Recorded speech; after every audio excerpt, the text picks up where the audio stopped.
Bom, boa noite. Eu me chamo Jasmine e eu sou aqui do Pilar Excelência da Academia STEM e eu sou do curso de Engenharia de Produção. E eu sou o Caio, eu também sou aqui do Pilar Excelência da Academia STEM e eu sou de Engenharia da Computação. Então, para iniciar, você pode ir se apresentando, falando sobre o senhor, um pouco sobre o senhor, para a gente ver. Tá bom. Olá, pessoal. Boa noite. Mais uma vez aqui, a convite do meu amigo professor José Renato Santiago. Estou aqui para trocar algumas ideias com vocês sobre, enfim, sobre o tema engenharia, sobre como esse programa, né, Academia STEM, traz uma inovação do ponto de vista do aprendizado, né, de engenharia para vocês. Eu sou engenheiro de produção, formado já há algum tempo, vocês devem imaginar, e depois segui minha carreira trabalhando em empresas de vários setores da economia e também fiz a carreira acadêmica. Hoje sou professor titular sênior da Escola Politécnica, Departamento de Engenharia de Produção da Universidade de São Paulo, da USP. E nos últimos tempos tenho me dedicado mais à diretoria, sou presidente da diretoria executiva da Fundação Vanzolini. Eu acho que muita gente conhece a Fundação Vanzolini, com a qual a gente tem um relacionamento aí também com a Universidade Estadual do Amazonas, com a Fundação da Universidade, e, enfim, temos realizado muitos eventos e projetos em conjunto. Estou aqui, então, para, mais uma vez, como disse, trocar algumas ideias, falar um pouquinho, né, da minha percepção, minha vivência, minha experiência profissional com vocês. Bom, então já que o senhor falou sobre a fundação, você poderia falar um pouco mais sobre ela, sobre a Fundação Vanzolini, para a gente? Tá. A Fundação Vanzolini é uma das várias fundações da Universidade de São Paulo, que foi criada há 57 anos. É a fundação pioneira dentro da Universidade de São Paulo e tem como objetivo, basicamente, a difusão de conhecimentos da engenharia de produção, da gestão de operações, junto ao setor produtivo, às empresas, ao setor público também. Há uma forte inserção em projetos do setor público da Fundação Vanzolini. E, basicamente, ela atua em 4 grandes frentes, né? A frente da educação continuada, cursos de extensão, de capacitação, de especialização, cursos de curta duração, que são chamados cursos de atualização, em vários temas, né? Da engenharia de produção, da gestão de operações e assuntos correlatos, né? Por exemplo, os chamados soft skills, enfim, os assuntos de negociação, liderança, gestão de pessoas, todas as novas abordagens em termos da manufatura enxuta, manufatura ágil e também temas ligados a outras engenharias. À frente de gestão de tecnologias educacionais, que basicamente fornece a infraestrutura e modela sistemas para a educação à distância, a educação online. Nos últimos anos, basicamente, o público atendido é o setor público, né? A qualificação de profissionais ligados à rede pública do ensino, mas tem se diversificado nessa área, atendendo outras demandas da sociedade.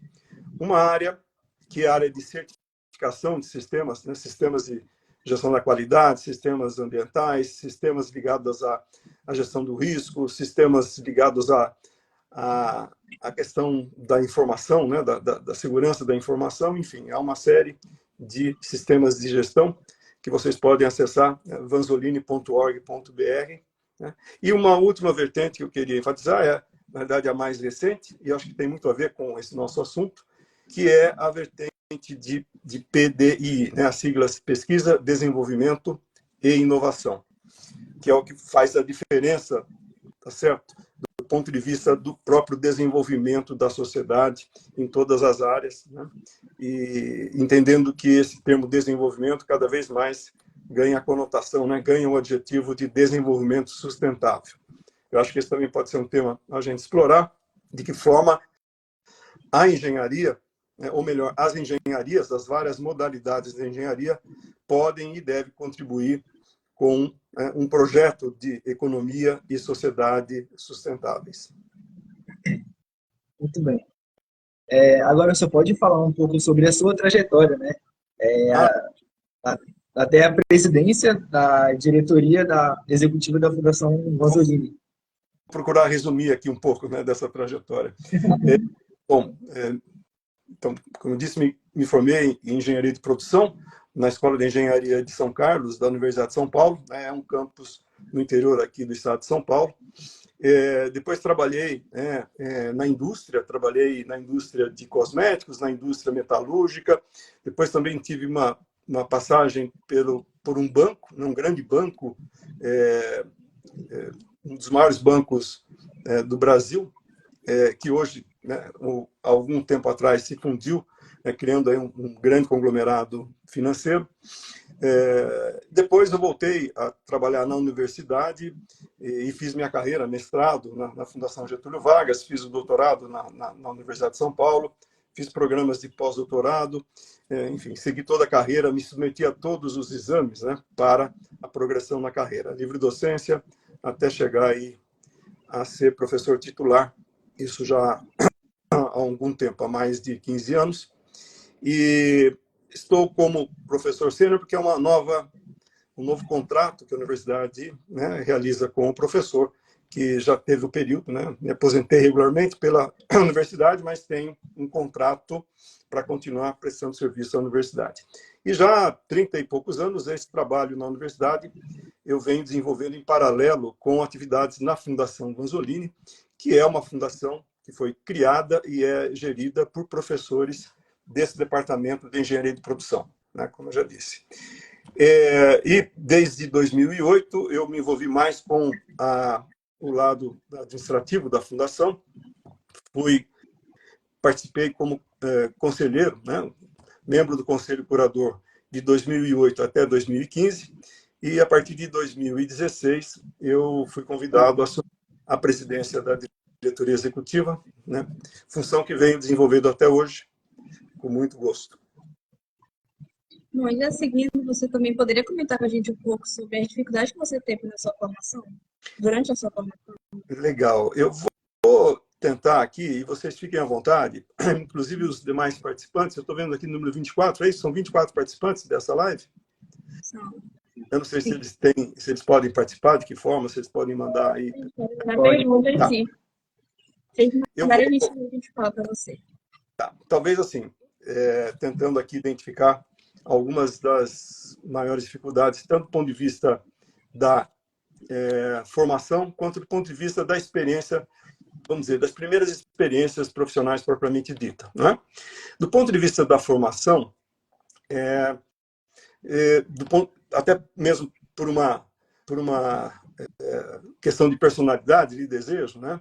Eu escolhi o curso de engenharia de produção, dado que, né, pelas informações que me chegaram até aquele momento, era um curso de engenharia que tinha um envolvimento também com as áreas chamadas assim de ciências sociais, né? Economia, sociologia das organizações, sociologia do trabalho. E isso me estimulou muito, né?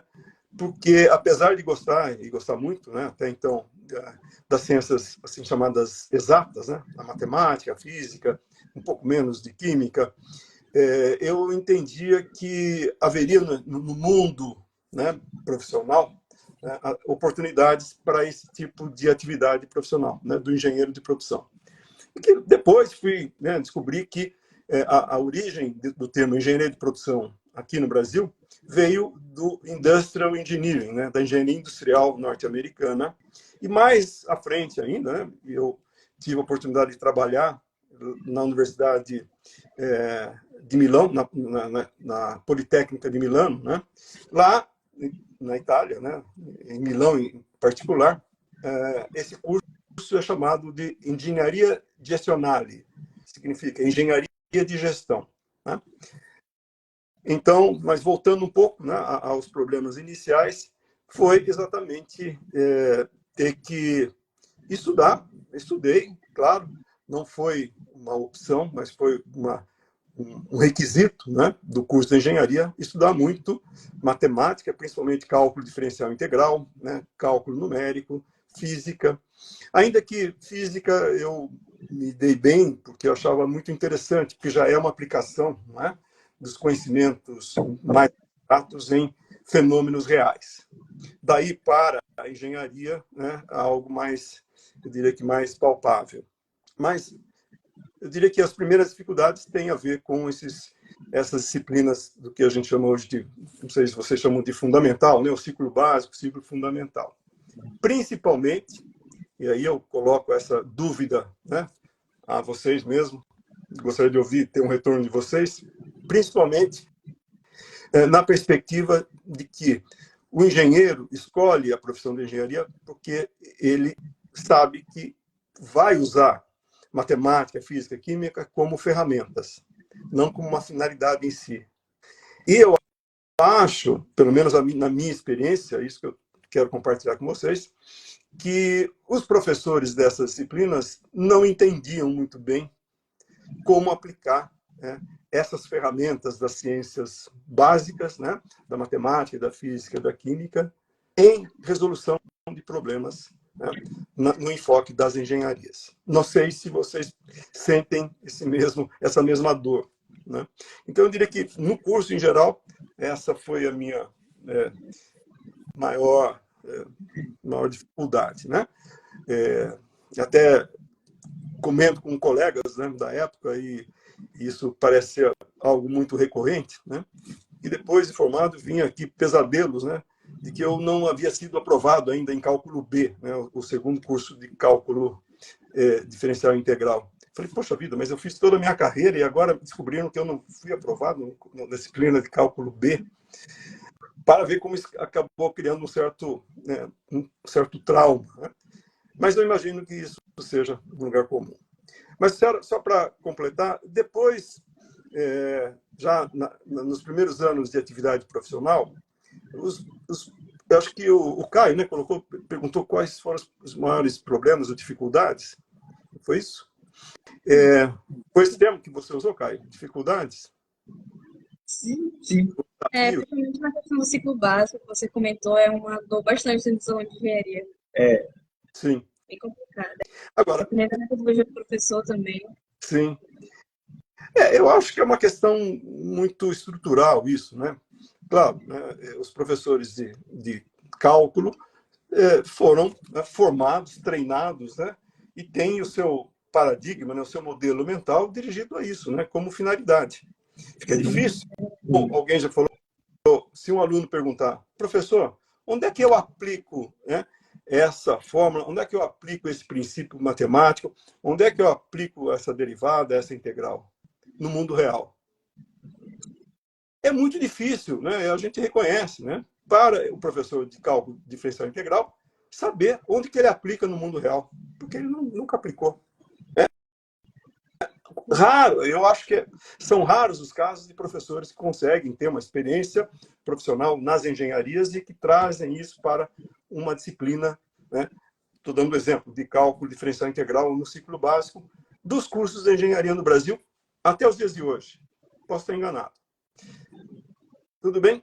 Agora eu queria, eu estou aqui com o fio da meada, quero comentar algumas dificuldades nos primeiros anos de vida profissional, que também pode ser, quero compartilhar aqui um pouco dessas dores, né? Da ideia de que o engenheiro, né? Eu acho que todo mundo sai com uma expectativa, né? E com um desejo de fazer acontecer, né? De transformar o mundo. E aí é contratado por uma empresa, em geral, né? O engenheiro vai ser contratado por uma empresa para realizar uma atividade que, às vezes, e eu ouso dizer, muitas das vezes, é uma atividade muito pobre do ponto de vista do seu conteúdo, do ponto de vista daquilo que poderia representar um desafio para o engenheiro. E quando ele se defronta com um problema que ele sente, né, que pode se realizar intelectualmente, né, com a sua carga mental a favor da solução daquele problema, ele pode encontrar barreiras na organização, principalmente do ponto de vista da estrutura hierárquica. Falando em alto bom som, principalmente com seu superior imediato. Porque ele pode estar propondo uma solução para um problema que até então o seu superior, né, não havia encontrado. isso foi uma experiência pessoal, né? Mas quero dizer que também foram recorrentes as experiências de realizar tarefas de conteúdo muito pobres, o que me fez buscar vários empregos no começo da minha vida profissional. Tá? Não sei se consigo responder. Aqui no chat tem uma Pois não. pergunta que mandaram. A pergunta é: como os engenheiros podem lidar com a pressão para inovar constantemente em um ambiente tecnologicamente dinâmico? Boa pergunta, boa pergunta. Olha, eu acho que, principalmente, exercitando, não é fácil, o que eu vou dizer, não é fácil realizar, né? Eu só vou aqui colocar o que eu penso, né? Principalmente exercitando, ou procurar exercitar, esse lado mais criativo, né? Do engenheiro, né? Porque, veja bem, até do ponto de vista formal, né, a engenharia é uma parte, dentro das várias áreas de conhecimento, é uma parte da chamada economia criativa, da indústria criativa. E, evidentemente, principalmente na indústria, mas em outros setores também da economia, setores mais modernos e dinâmicos, se espera do profissional, principalmente do engenheiro, né, que ele seja inovador, que ele busque, né, inovações. E veja, a inovação não necessariamente se restringe a um conhecimento puramente técnico ou tecnológico. Claro que isso dá uma live, né, por si só, esse tema, mas eu quero dizer, esse aspecto mais da percepção, né, do lado da cognição, né, do lado da reflexão em cima de experiências, até mesmo extra-engenharia, que eu quero dizer com isso, também já quero fazer aqui um link com um outro aspecto, quero dizer que o engenheiro, dentro de uma universidade, né, que tenha vários campos de conhecimento, né, deve buscar, né, até para exercitar esse lado criativo, outras áreas de conhecimento, fazendo disciplinas como optativa nas áreas de artes, na área de ciências humanas, na área da música, buscar muito literatura, porque isso, eu não vou entrar também, porque eu não sou especialista, né, do ponto de vista de conhecer o funcionamento, a estrutura, né, do cérebro humano, mas isso desperta, em muito, esse lado criativo, né, do ser humano em geral. E do engenheiro, que como a pergunta foi colocada aí, é demandado a realizar inovações permanentemente, com muito mais sentido. Não sei se eu consegui colocar em poucas palavras, né? Volto a dizer, esse é um tema muito quente e atual, que por si só daria uma live, né? Inclusive, falando também por experiência própria, desenvolver a criatividade nesse ramo de pensar na inovação da engenharia foi uma dificuldade para mim nos primeiros períodos. Eu agora estou no quarto período, né, daqui a pouquinho para o quinto.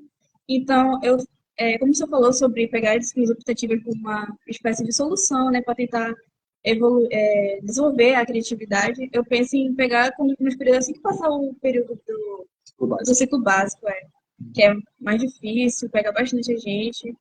E daí eu estava pensando em pegar umas disciplinas optativas mais depois também. Ó, vocês não vão falar com os professores do ciclo básico, eu vou dizer, tá certo? Senão eles vão querer me procurar para brigar comigo. Mas O básico é bem difícil. O básico é como o purgatório para a gente chegar no céu, tá? É verdade. É bem complicado. Não é? Então não mudou muito, né? Vocês estão tendo essa experiência. Estamos assim. Bom, agora a gente gostaria que o senhor compartilhasse também como funciona a aplicação dos conhecimentos de engenharia de produção e também de outras engenharias no geral na fundação. Sim, eu acho que essa experiência na fundação, que tem um outro propósito, que não gerar novos conhecimentos, né? Mas difundir os conhecimentos, ou mesmo nessa área que eu citei, de pesquisa, desenvolvimento e inovação, né? Realizar, sim, alguma inovação, que significa essa habilidade, eu diria mais, essa arte de aplicar, né, conhecimentos e fundamentos das engenharias, da tecnologia, em soluções muito concretas, né, nas organizações, sejam empresas privadas ou empresas públicas, né? E essa é a missão da Fundação Vanzolini, né? Mais uma vez, aproveito a oportunidade e reitero aqui o convite para que vocês visitem o nosso portal. Aliás, é um portal lançado recentemente, ele foi reestruturado, né, do final do ano passado. Agora, acabou de ser lançado semana passada, né, e ali tem toda a estrutura de quais são essas áreas de atuação da Fundação que eu já falei.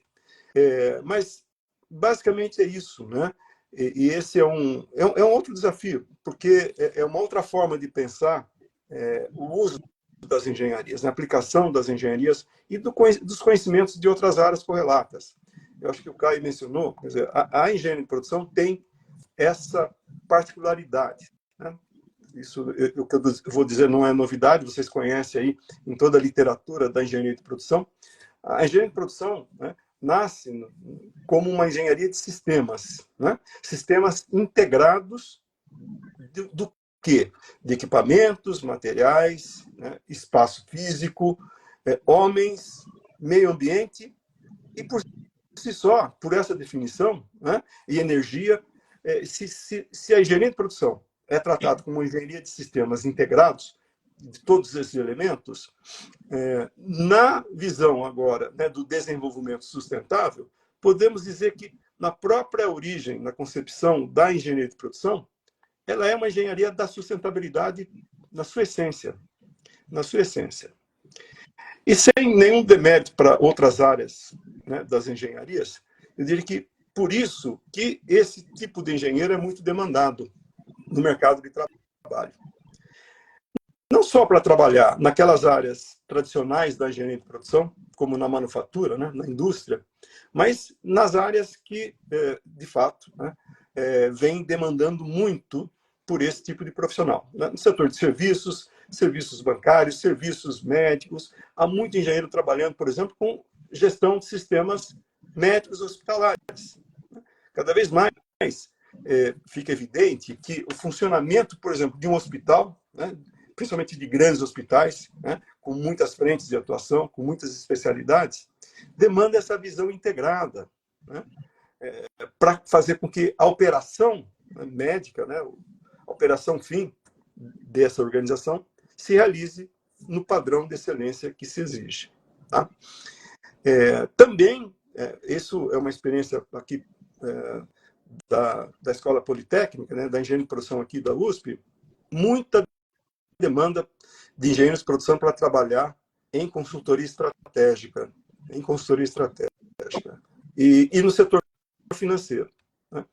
Então, até mesmo pelo ambiente aqui, né, pelo ecossistema da cidade de São Paulo, da grande São Paulo e do entorno, né, da região metropolitana, que tem muitos serviços, né, a aplicação do conhecimento da engenharia de produção e a demanda por engenheiros de produção cada vez mais, né, se concentra no setor financeiro e nas áreas de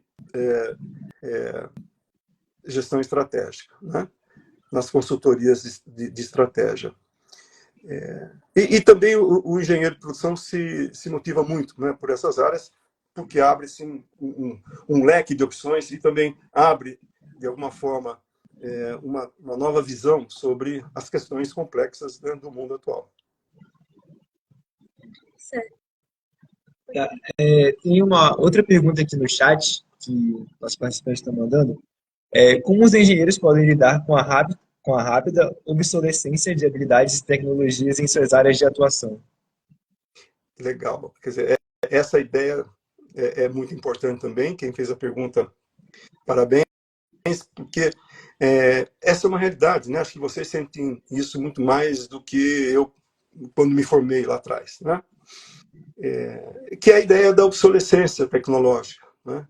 Então, como tratar disso? Eu acho que ter essa visão mais arejada, né, de pensar nos princípios e não ficar preso, né, aos modelos, às tecnologias atuais, porque se eu estou falando aqui com o iPhone versão XYZ, daqui um pouco já é a versão XYZ mais um, né, amanhã, depois, né? Os sistemas, os softwares, né?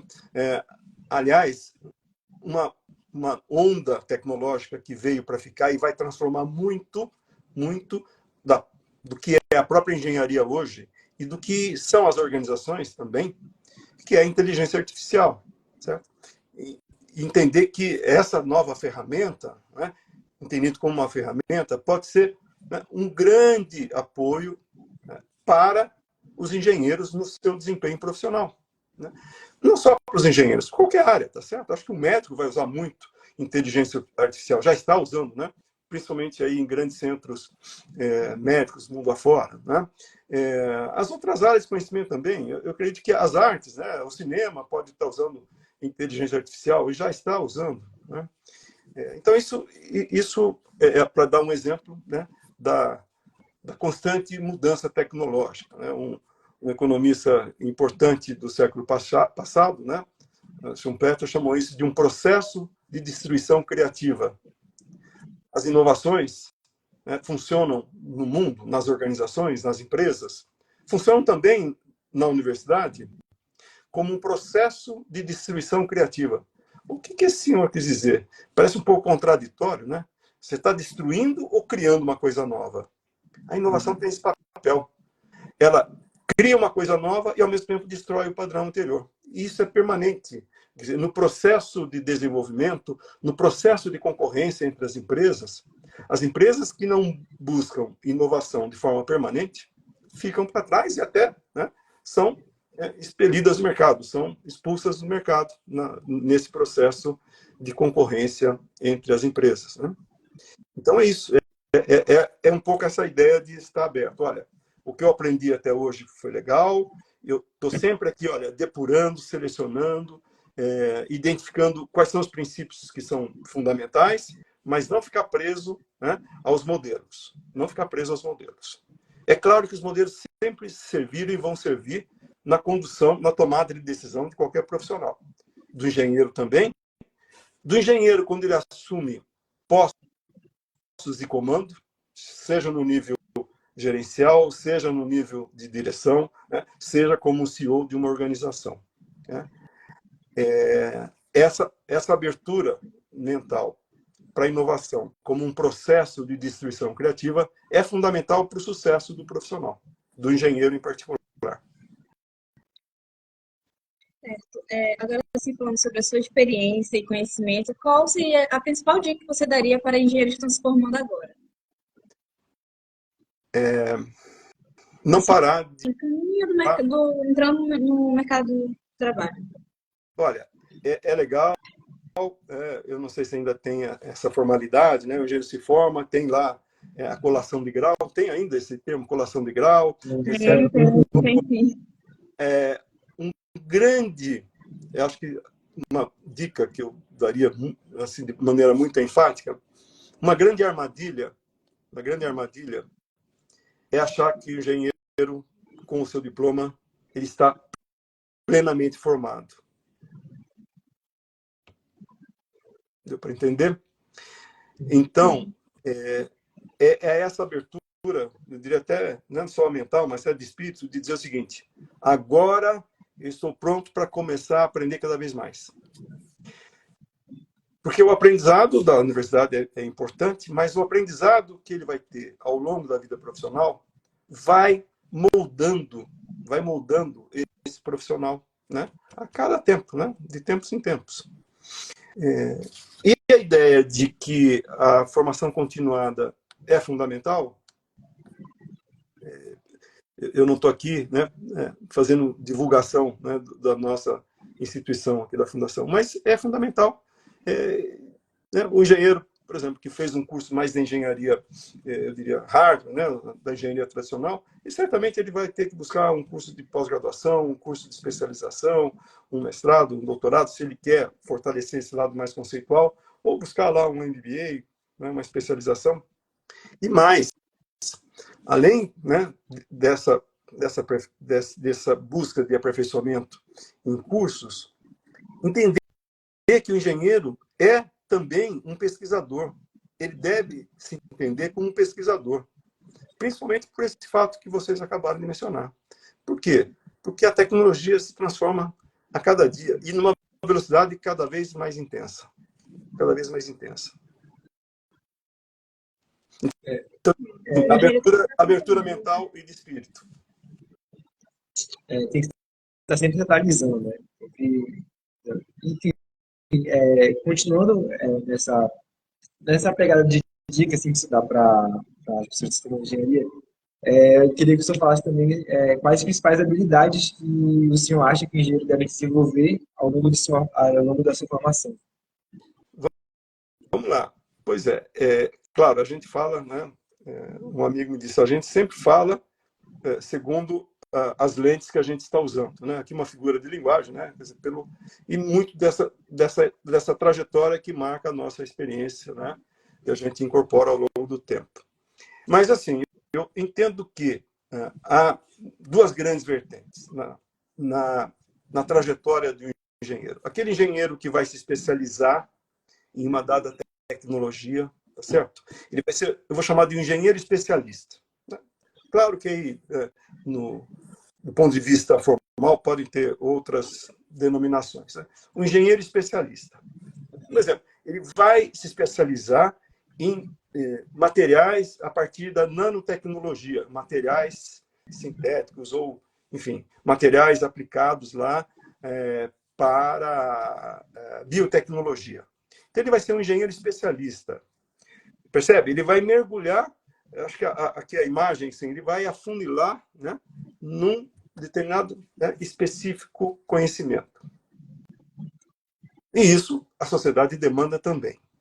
Mas há uma outra vertente, e eu caminhei por essa vertente, que é o fato do engenheiro, ao longo da sua experiência profissional, ter que desenvolver habilidades do ponto de vista de liderança, do ponto de vista da gestão de organizações. E quando eu falo de liderança, tem uma componente importante, que é a liderança de equipes de trabalho. E equipes são formadas por pessoas, de carne, osso, mente, espírito, né? Valores, crenças, hábitos. Né? E trabalhar com essa diversidade, trabalhar com esse outro aspecto, vai exigir do engenheiro outras habilidades, né? Que ele vai buscar informação, mas também que ele vai buscar na interação, né? No dia a dia, na interação com as pessoas, entendendo e procurando entender, né? Ainda que seja uma busca permanente, essa diversidade do ser humano. Né? Mas no sentido positivo, né? Entender que nas organizações, depois, quem tiver já alguma experiência em estágio, em empresas, pode me contestar ou confirmar um pouco essa ideia. Nas organizações, principalmente nas grandes organizações e nas organizações de sucesso, até mesmo nas organizações de pequeno porte, por exemplo, numa startup, a diversidade humana é fundamental. Eu diria que é uma fonte de riqueza para o próprio sucesso da empresa. Mesmo na startup. Quer dizer, na startup tem lá, por exemplo, 3 sócios, né, fundadores. As startups que dão muito sucesso aqui na USP, que já estão caminhando para serem unicórnio, agora tem outros termos, né? A startup Camelo, enfim, tem outros termos aí ligados ao empreendedorismo, que também, por si só, significa uma grande avenida de oportunidades para o engenheiro. Né? Talvez a gente não tenha explorado muito isso. Né? Quer dizer, aquele engenheiro que, olha, eu tenho condições... Claro que isso é um privilégio de poucos, né? Tenho lá um capital meu, da minha família, de um parente. Eu quero me formar e montar meu próprio negócio. E, claro, esse negócio tem que ser inovador. Né? Em geral, a gente chama, né, se é um negócio, um pequeno negócio de base tecnológica inovador, é uma startup. Algumas startups que deram muito certo aqui na Poli são formadas por engenheiros de diferentes modalidades. Um engenheiro elétrico, um engenheiro mecânico, um engenheiro de produção. E essa diversidade é a fonte de sucesso dessa startup. É como um exemplo, tá certo? Como outras startups vão demandar o conhecimento de um biólogo, o conhecimento de um engenheiro químico, o conhecimento de um engenheiro de produção mecatrônico. Por quê? Porque os problemas em geral, e os problemas de engenharia em particular, são problemas complexos. São problemas complexos. E de uma maneira muito objetiva, aqui quero dizer o seguinte: são problemas complexos que não cabem dentro de uma cabeça, de uma única cabeça. Ou seja, melhor colocando, cuja solução para esses problemas, né, não dependem de uma única cabeça. E então, essa diversidade, volto a dizer, é a base, né, é a base de sucesso das organizações. Se a gente pensa em organizações de maior porte, né, se a gente pensa numa Sony, se a gente pensa enfim, em qualquer grande empresa aí do mundo corporativo moderno, empresas globais, podem ver que a diversidade é a base do sucesso. A diversidade de conhecimento, de habilidades, de formação. Você falou sobre a questão da liderança. Projetos de extensões como empresas júniores ajudam bastante os acadêmicos ainda durante o curso a aprimorar essas habilidades também, tanto de liderança, trabalho em equipe e outros tipos de habilidades. Aqui no chat a gente tem mais uma pergunta, e a pergunta é: como a constante evolução das regulamentações e normas afeta os desafios enfrentados pelos engenheiros em suas atividades profissionais? Regulamentos e normas, é isso? Sim, isso. Olha, tem uma visão, eu vou colocar duas visões. Tem uma visão que eu diria que é mais negativa, né, de dizer, não, as normas e regulamentos criam muita burocracia, no sentido pejorativo da palavra, né? Criam muito empecilhos, né, para o desenvolvimento profissional do engenheiro. Mas há uma outra visão importante de que as normas, por exemplo, as normas reconhecidas mundialmente, como as normas ISO, as regulamentações, a legislação, por exemplo, ambiental, a legislação do ponto de vista da segurança da informação, né, o LGPD, né, a Lei Geral de Proteção de Dados, criam barreiras, melhor dizendo, criam balizas, né, para a boa condução da organização. Né?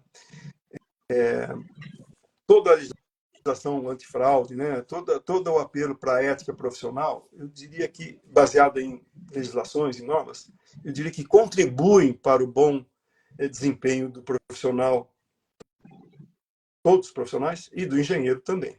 Né? Na engenharia, cada vez mais, né, as normas ajudam a desenvolver bons projetos, a busca de boas soluções, né? E em particular, né, a gestão de sistemas complexos. Então, eu vejo esse lado positivo, né, da regulamentação, das normas, da própria legislação, né, nos vários setores envolvendo aí o direito empresarial, né, de maneira geral, mas as várias áreas do direito que envolvem a atuação de uma empresa. Né? Por exemplo, o direito do trabalho, né? Porque, se não numa visão muito mecanicista, né, como chama taylorista, acho que vocês viram isso em administração, um engenheiro menos avisado, né, ou mal formado, ele pode dizer assim, olha, para aumentar a produtividade, eu vou dar aqui um exemplo muito, diria que é um contra-exemplo, né, do ponto de vista de uma postura do engenheiro que tem, por exemplo, um desafio gerencial. Do ponto de vista da produtividade, quanto mais eu esticar a jornada de trabalho, quanto mais eu diminuir, né, os intervalos de ociosidade, melhor para a produtividade. Então, por exemplo, se é dado 1 hora para os profissionais, os operadores fazerem lá o almoço, eu vou reduzir isso a 20 minutos. Bom, essa visão, eu diria que é certamente muito ultrapassada, né? Já foi ridicularizada lá nos anos 30 do século passado pelo Chaplin, né? Naquele vídeo Os Tempos Modernos. Né? Acho que a melhor forma, né? Recuperando a ideia de que uma imagem vale mais que 1000 palavras, é assistirem os primeiros 30 minutos dos Tempos Modernos do Chaplin para ver que essa visão taylorista realmente, né, ficou na história. Né? Ficou na história. Não sei se respondi um pouco nessa linha. Olha, na realidade, as perguntas são muito interessantes. Eu diria que há aí uma riqueza no conteúdo das próprias perguntas. E reitero, elas por si só dariam aqui uma conversa de muito tempo. Né? Infelizmente, o nosso tempo é limitado. Né? Eu tenho aqui um compromisso daqui a um pouquinho Eu não sei se a gente poderia encaminhar mais uma pergunta para a gente concluir, por A gente favor. pode encerrar com uma última pergunta. Pois não. Tá. Quais as suas perspectivas e visão para o futuro na área da engenharia? Olha, estava até aqui recuperando alguns dados, né? Não sei se vocês sabem, o Brasil ainda, por um problema histórico, é um país que forma poucos engenheiros, né? Acho que vocês sabem disso, vocês devem ter ouvido, já ter visto essas estatísticas, né? Mas o Brasil, por exemplo, forma cerca de não mais de 40 mil engenheiros por ano, né? Somando aí todos os cursos de engenharia do Brasil. Não sei se vocês sabiam disso, né? Alguém tem ideia de qual país, né, pelo menos os dados dos últimos anos, qual país mais forma engenheiros no mundo? A Rússia forma quase 460 mil engenheiros por ano.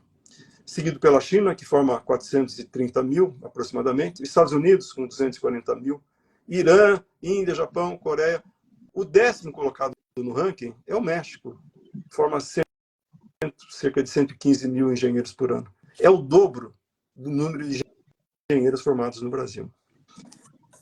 É claro que isso tem também várias explicações, né? Principalmente do ponto de vista da falta de uma orientação mais estratégica de desenvolvimento industrial. Aquilo que voltou à tona recentemente, né? Aquilo que se convenciona chamar de uma política industrial, né? Esse termo política industrial, né, gera muito debate, principalmente entre os economistas, né? Os economistas mais chamados liberais, né? Achando que não deve haver uma política industrial, que o mercado por si só, né, iria regular aí, né, tanto a demanda por engenheiros quanto a demanda por bens e serviços, né, nos vários mercados.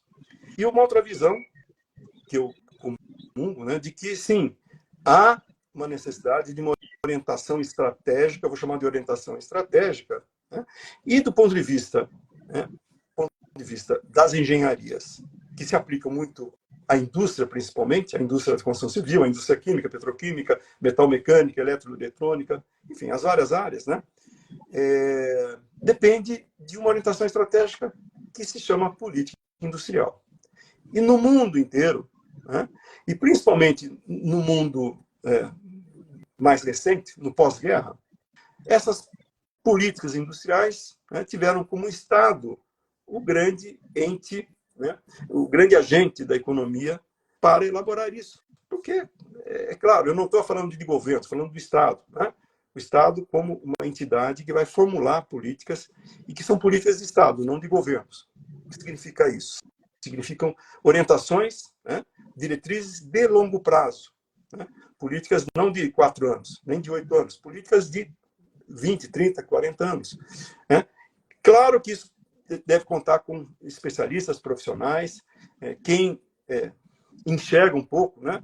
Quem teve uma formação, eu acho que isso envolve toda a comunidade científica, tecnológica, pesquisadores, e os bons políticos que enxergam essa necessidade. Daí, uma orientação estratégica, né, de setores também, né, que são fundamentais, estratégicos, como os economistas chamam, setores portadores de futuro, para a orientação, né, de investimentos estratégicos em áreas que são fundamentais para esse desenvolvimento. É isso que, em poucas palavras, né, para a gente não avançar muito, que significa uma política industrial. E tendo uma política industrial, né, a indústria em geral, né, vai demandar mais engenheiros. Está claro? E isso eu diria que é um ciclo virtuoso, né? Mais investimentos produtivos, mais demanda por engenheiros, mais necessidade de formar engenheiros. Isso é um ciclo virtuoso. Eu acho que, sem recair aqui numa visão muito inocente, eu quero entender que agora temos, né, foi acabado de lançar aqui, né, o governo central, o governo federal, lançou uma nova política industrial, né? E também há estímulos à formação de mais engenheiros, né? Abertura de mais, né, escolas de engenharia, mais faculdades e universidades tecnológicas. Uma coisa importante que sempre eu tive essa visão, e não sou o único, acho que vocês concordam com essa ideia de que, além de formação de engenheiros, há que se priorizar a formação de excelência de bons técnicos, né? Ou seja, o investimento em institutos tecnológicos, em escolas técnicas de alto nível. Há uma carência muito grande na indústria por esse tipo de profissional. E claro que deve ser muito bem remunerado, deve ser estimulado. Tem aí também as iniciativas governamentais, né, de uma bolsa, né, de um enxoval para que o aluno do ensino médio se dedique, né, e que acabe com essa tragédia, né, do grande índice de evasão no ensino médio. No ensino superior também. A gente sabe por quê, né? Há razões, né, sociais, claro, né? Há uma carência socioeconômica, né, de boa parte da população, dos jovens, que tem que trabalhar e não há tempo, nem disposição, nem motivação para o estudo. Daí a necessidade de políticas públicas, né? Políticas públicas educacionais e, em particular, aqui no caso da nossa discussão, políticas industriais que criem oportunidades de trabalho para engenheiros. Tudo bem, gente? Olha, desculpa aqui, às vezes eu fico animado com as discussões. Cada dessas perguntas, não estou fazendo média, não. Cada uma dessas perguntas daria um tema de uma nova live, né? E podem pensar em, inclusive, convidar outros profissionais, né, para ajudar aí, né, nesse debate, que eu acho que é importante também para a formação, né, de todos vocês. Eu imagino que isso é bem, né? Tá, no mais, desejo muita saúde, muito sucesso para vocês aí, que toquem bem o curso, né? Sejam felizes principalmente. Muito obrigada. Acho que você esclareceu muitas dúvidas, muito esclarecedor todas as respostas, as suas dicas, todo o seu conhecimento. A gente agradece muito por ter aceitado o convite. E acho que é isso. Muito obrigada. Muito obrigado. E muito pessoal, muito particular da minha trajetória em especial. Tá bom? Gente, um abraço, viu? Tudo de bom. Tchau. Muito obrigado. Muito obrigada. Tchau, tchau. É isso.